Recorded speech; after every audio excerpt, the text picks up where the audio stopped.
अगर अन्य ग्रह जरा से भी कमजोर होंगे, वास्तु आपको ले डूबेगा, बिल्कुल खत्म कर देगा। नमस्कार, राजनीतिक खबरों के सबसे दिलचस्प ठिकाने में मैं रूपेश मिश्रा आप सभी का सीधे सिविल लाइन से स्वागत करता हूं। दोस्तों, सियासत में बंगले का बेहद महत्व रहता है, यानी कि नेता किस बंगले में रहेंगे, ये चीज़ बेहद अहमियत रखती है। लिहाजा आज हम आपको सचिन पायलट के आशियाने यानी 11 सिविल लाइन की दास्तां बताएंगे कि कैसे इस बंगले पर कहा जाता है कि राजयोग टिकता ही नहीं है, और कैसे माना जाता है कि इस बंगले का जो वास्तु है वो ऐसा है कि बड़े बड़ों की सियासी बुलंदी गर्दिश में ला देता है। देखिए ये हमारी खास रिपोर्ट। सियासत में बंगले का बेहद महत्व होता है, और बात जब मरुधरा की सियासत की हो तो बंगला प्रेम और दिलचस्प हो जाता है। पूर्व मुख्यमंत्री वसुंधरा राजे को ही देख लीजिए, 13 नंबर बंगले को खुद के लिए इतना लकी मानती हैं कि चाहे सरकार कोई भी हो, चाहे आदेश कहीं के भी हो, राजे का आशियाना रहेगा तो केवल 13 सिविल लाइन ही। इसी बीच आज हम आपको बताएंगे 11 सिविल लाइन यानी सचिन पायलट के बंगले का रहस्य। दरअसल पायलट के बंगले के बारे में सियासी गलियारे में तरह तरह की चर्चाएं हैं। उनमें से एक सबसे प्रमुख चर्चा है कि 11 सिविल लाइन में जो भी नेता रहता है उसके सियासी सितारे गर्दिश में जाने लगते हैं। लिहाजा हमने भी इस बात की खाक छानने के लिए ग्राउंड जीरो का रुख किया। खबर में आगे बढ़े उससे पहले सुनिए 11 सिविल लाइन में पायलट से ठीक पहले रहने वाले दो नेताओं की कहानी। 11 सिविल लाइन में पायलट से ठीक पहले भाजपा सरकार के जलदाय मंत्री सुरेंद्र गोयल रहा करते थे। प्रदेश की राजनीति में 34 साल तक लंबी पारी खेलकर 5 बार भाजपा से विधायक रहे, 2 बार प्रभावशाली मंत्रालयों के मंत्री रहे। लेकिन फिर 11 सिविल लाइन में रहते हुए गोयल की सियासी दशा और दिशा ऐसी बिगड़ी कि पार्टी ने टिकट ही काट दिया। फिर गोयल बागी बने। सियासी नैया जब गोयल की डूबने लगी तो मझदार लगने के लिए कांग्रेस का सहारा लिया, लेकिन फिर भी बात नहीं बनी और अंततः गोयल ने जैतारण विधानसभा से निर्दलीय ताल ठोकी। लेकिन सियासी तारे गर्दिश में थे तो जनता ने गोयल को दिन में ही तारे दिखा दिए और गोयल सियासी समर में चारों खाने चित्त हो गए। हालात इतने खराब हुए कि गोयल की जमानत तक जब्त हो गई। जानकार बताते हैं कि गोयल इस हार का सदमा अभी तक नहीं भुला पाए हैं। सुरेंद्र गोयल से पहले 11 सिविल लाइन में कांग्रेस पार्टी के नेता डॉक्टर जितेंद्र सिंह रहा करते थे। तब भी मुख्यमंत्री अशोक गहलोत ही थे और गहलोत सरकार के कैबिनेट में डॉक्टर जितेंद्र सिंह ऊर्जा मंत्री हुआ करते थे। प्रदेश के कद्दावर नेताओं में शुमार थे जितेंद्र सिंह। लेकिन कहते हैं कि जब ग्रहों की दशा बिगड़ती है तो अर्श से फर्श और फर्श से अर्श का फासला तय करने में ज्यादा वक्त नहीं लगता। लिहाजा डॉक्टर जितेंद्र सिंह खेतड़ी विधानसभा से चुनाव लड़े और हार का मुंह देखना पड़ा। और खास बात यह है कि डॉक्टर जितेंद्र सिंह जैसे इस बंगले से निकले और फिर 2018 में चुनाव लड़ा तो जनता ने सर माथे लगा प्रदेश की महापंचायत पर पुनः भेज दिया।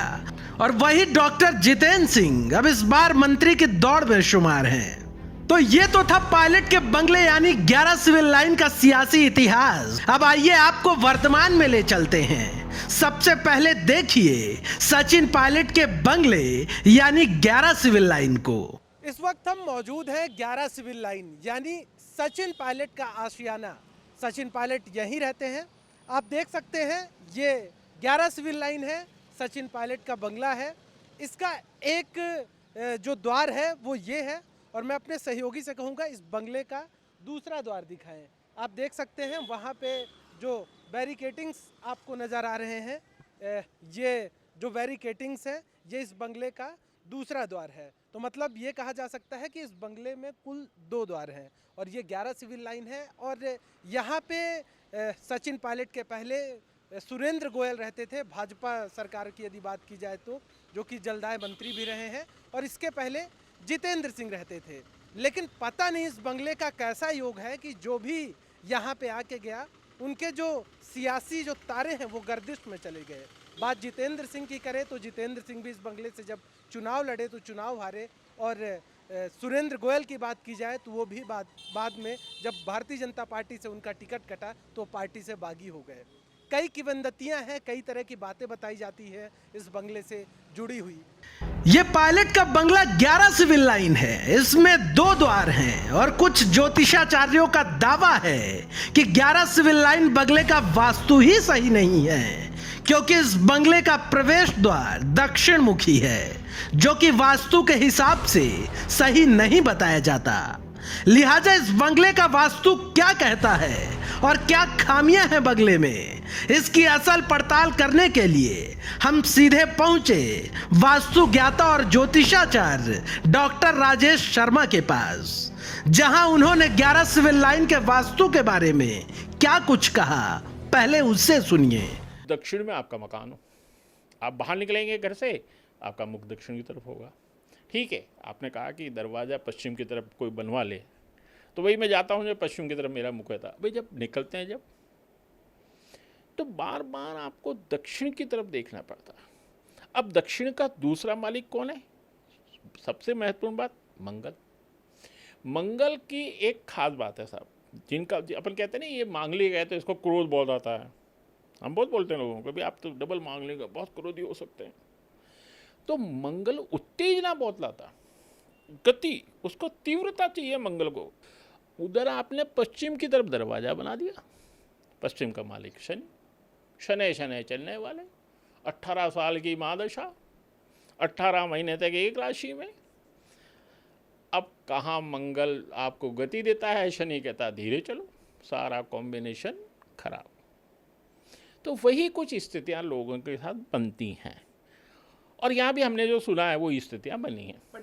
सुना आपने, ज्योतिषाचार्य डॉक्टर राजेश शर्मा ने बताया कि दक्षिण मुखी द्वार का घर या बंगला वास्तु दोष से भरा हुआ होता है।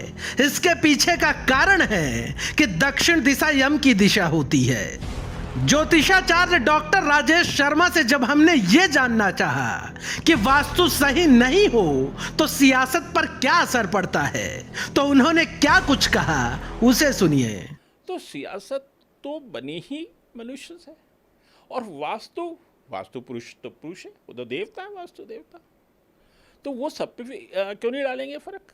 कई बार ऐसा जरूर होता है, ये मैंने भी देखा है, कई बार ऐसा जरूर होता है कि कुछ लोगों का कहते हैं कि साहब हमारा मकान तो दक्षिण में है, हम तो बड़े खुश हैं, हमारा तो टॉयलेट नॉर्थ और ईस्ट के अंदर है, मतलब ईशान कोण में, तो भी बहुत खुश हैं। लेकिन ये जब तक होता है जब तक आपके अन्य ग्रह बहुत मजबूत हों। अगर अन्य ग्रह जरा से भी कमज़ोर होंगे, वास्तु आपको ले डूबेगा, बिल्कुल ख़त्म कर देगा। खास बात यह है कि ज्योतिषाचार्य डॉक्टर राजेश शर्मा ने इस बात का भी दावा किया है कि पायलट जब जयपुर के बंगले से दिल्ली वाले बंगले पहुंचते होंगे तो उन्हें फर्क खुद ब खुद महसूस होता होगा। ये मस्तिष्क पे अटैक करता है, तो हमारा मस्तिष्क गलत कार्य करने लग जाता है, जिसको हम सत्य और सही ठहराने लग जाते हैं। बार बार हम जिद करते हैं हम सही हैं, हम सही हैं, हम सही हैं, जबकि हम कर गलत, कम गलत, ये स्थितियाँ हैं। तो वास्तु से हमें बचने के लिए बहुत से उपाय करने चाहिए। अगर हमें रहना ही, जैसे ये मकान सरकारी है, अगर किसी बेचारे का निजी मकान है तो वो क्या करेगा, तो वहाँ पर उपाय जरूर करने चाहिए। सरकारी मकान को जो छोड़ने में ही फ़ायदा है, कोई और मकान ले लीजिए, अपने निजी मकान में चले जाइए। तो आपसे पूछिएगा कि जब तक आप यहाँ रहते हैं तब तक आपका दिमाग कैसा काम करता है, और जब यहाँ से दिल्ली जाके अपने निवास स्थान पर रहते हैं तो उनको कैसा फील होता है, तो आपको पता लग जाएगा। कुल मिलाकर क्या सच है और क्या फसाना हमें नहीं मालूम, लेकिन सियासी गलियारों के चर्चाओं की हकीकत और ज्योतिषाचार्यों का ज्ञान तो यही कहता है कि प्रत्येक व्यक्ति के जीवन में वास्तु का अनुकूल होना बेहद जरूरी होता है। Bureau report, the fact India. तो देखिए आपने हमारी खास रिपोर्ट कि कैसे तरह तरह की 11 सिविल लाइन के बारे में चर्चाएं की जाती रही हैं, क्योंकि फिर चाहे यहाँ पे सुरेंद्र गोयल रहे हो या डॉक्टर जितेंद्र सिंह रहे हो, यहाँ से रहते हुए उनका क्या असर हुआ, किस प्रकार से उसकी सियासी बुलंदी जो है वो गर्दिश में चली गई, वो किसी से छिपी नहीं है। दोस्तों, कल फिर हाजिर होंगे सियासत की एक दिलचस्प खबर के साथ। तब तक के लिए नमस्कार।